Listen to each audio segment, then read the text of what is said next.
కాలేజీలు చాలేనప్పటి సంధి రాత్రింబవళ్ళు కష్టపడి ఒక్కో పుస్తకాన్ని 4-5 సార్లు తిప్పేసి కాలేజీలల్లో పరీక్షల మీద పరీక్షలు రాసి మన ఇంటర్ చెల్లెమ్మలు తమ్ముళ్ళు మస్తు అంటే మస్తు కష్టపడ్డారు. పరీక్షలకు మస్తు అంటే మస్తు ప్రిపేర్ అయినరు. మస్తు మార్కులు సంపాదించుకునే తందుకు కంటి మీద కునుకు లేకుండా చదివినరు కదా. అయితే ఇవాళ వాళ్ళు అనుకున్న రోజు అదే పరీక్షల రోజు శురువైందుల్లా.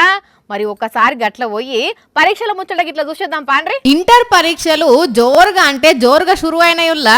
పొద్దుగాలనే లేచి ఫైనల్ గా ఒకసారి పుస్తకాన్ని తిప్పేసి పెన్నులు హాల్ టికెట్లు పట్టుకున్న స్టూడెంట్స్ అంతా రువ్వడిగా పరీక్ష సెంటర్ కి వచ్చి హాల్ టికెట్ నెంబర్ చూసుకొని హాల్లో ఎంటర్ అయ్యిండ్రు, పరీక్షలు రాసిండ్రు. అయితే వికారాబాద్ జిల్లాలో మాత్రం ఈ ముగ్గురు చెల్లెమ్మలు కన్ఫ్యూజన్ లా వేరే సెంటర్ కి వచ్చేసరికి ఈ పోలీస్ అన్న కలిసి ముగ్గురిని అసలు సెంటర్ లా దించి టెన్షన్ లేని పని చేసిర్రు. దేవుని లెక్కొచ్చి సాయం చేసిర్రు పోన్రి. లేకుంటే వీళ్ళు ఎంత పర్షాన్ అవునో గాని మొత్తానికైతే పరీక్ష సెంటర్ కు జప్పున చేరుకురట, మంచిగానే పరీక్ష రాసిరట.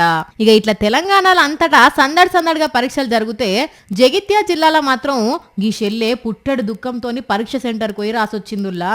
పరీక్షకు కొన్ని గంటల ముందే ఈ షెల్లె వాళ్ళ అవ్వ జీవి తీసుకుందట.